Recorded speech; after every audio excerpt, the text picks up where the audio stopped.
What is going on, good people? It is May, and you know it's time for those May lawn chores. So I actually have a bonus tip for you if you stick around to the end of this video. So let's jump right into it.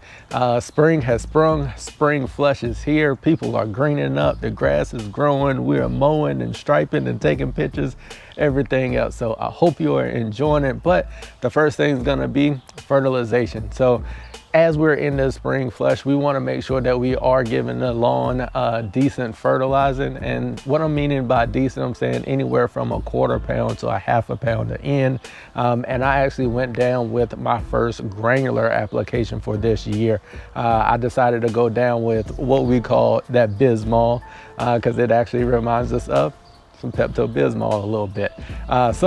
I applied the lawn supply company from Ryan Knorr and Matt Martin and that team over there as my granular with about a half a pound. With the spring flush, we do not want to push a lot of top growth, but we want to support it and make sure we're giving the plant the nutrients that it needs. If you want to go with a little bit of heavier feeding this month in the granular like I did, go for it. But coming up in the fourth quarter of June, July, and August, I will be going back to my spoon feeding, which will be those smaller doses from a liquid form more frequently.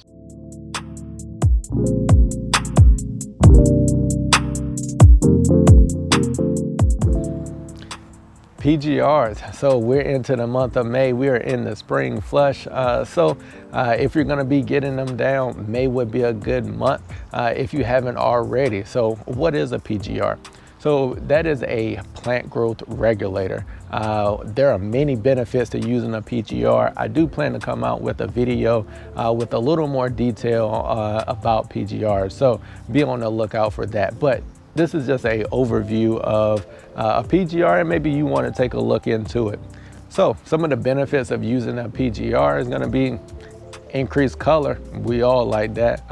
Improved overall turf health quality, and also you get a reduction in mowing frequency or clipping volume. So what it does is, depending on the PGR that you're using, and what I'm talking about is specifically a new, it actually directs some of that energy from the top growth of the plant down into the root zone. So that's where you start to get overall improvement in the turf quality that you have. So those are a few reasons of why you want to look into a PGR for your cool season lawn. And also you will need to be able to track your growing degree days or your GDDs. You can track that very easily through a number of apps. You can use the Greenkeeper app, or you can also go to Greencast from Syngenta. They all send out alerts and let you know when you need to reapply. So that reapplication period for a new is in between 280 days up to 350 days. I normally reapply around the 300-day mark is what I do. So that's just a little overview of PGR. So look out for that video when I get into more details about those.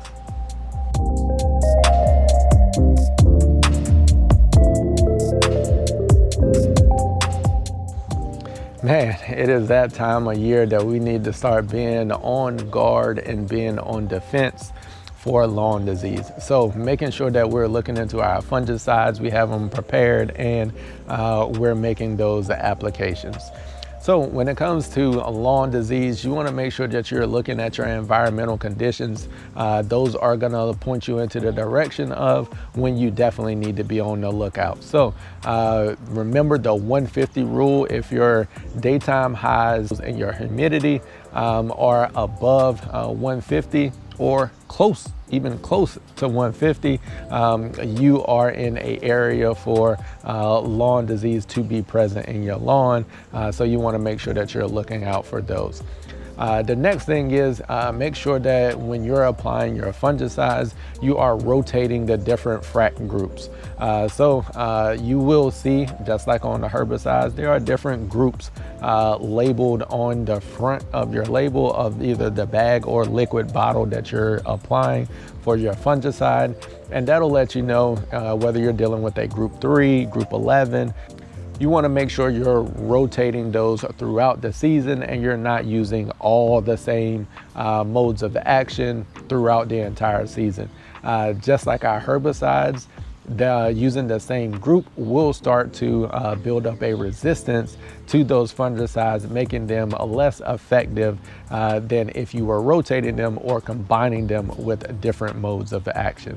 Once you start applying these fungicides, make sure you are watering in your systemic fungicides, and also you're being aware of what type of lawn disease you are trying to treat, because your general fungicides, and I call them general, your propiconazole, your azoxystrobins, they will not treat Pythium. I know a number of people last season that got Pythium in their lawn and they were trying to treat that and cure it with azoxystrobin or propiconazole. That does not work. You will need to have mefenoxam in your arsenal if you do end up getting Pythium, and it is a quick spreading and deadly disease, which I made a video about. Go back and check that out, and I get into the details of how to treat and prevent that lawn disease.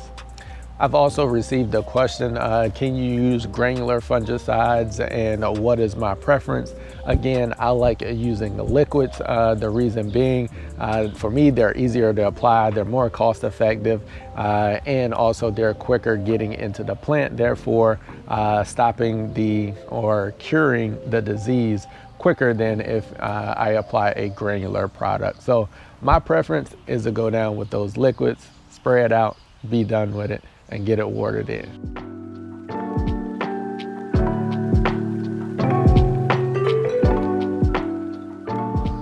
So now it is time for that bonus tip. Your lawn may start to go to seed. It is not gonna be, you've got a bounty of Poa annua that has now showed up.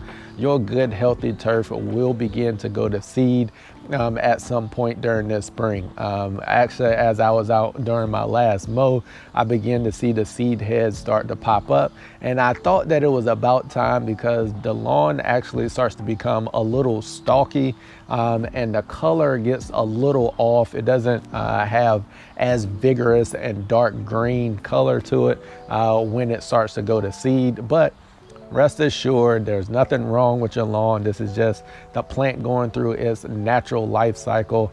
Just continue to mow. Make sure you're keeping your blades sharp during this point in time, because those stalky grass plants will start to dull your blade. So just make sure you're keeping those sharp. Continue to mow, and the plant will pass through the cycle, and seed heads will go away, and you'll be right back to mowing and enjoying your lawn like it never happened. The thing with these seeds are not viable seeds to actually grow new grass plants, so you're not gonna eliminate your overseeding. So that's gonna wrap it up for this one.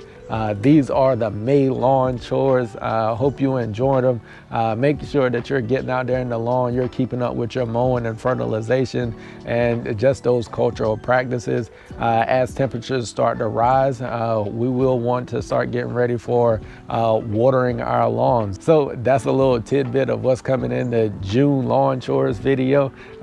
Make sure you're getting those irrigation and watering systems set up and ready to go. So as I always say, just know we working.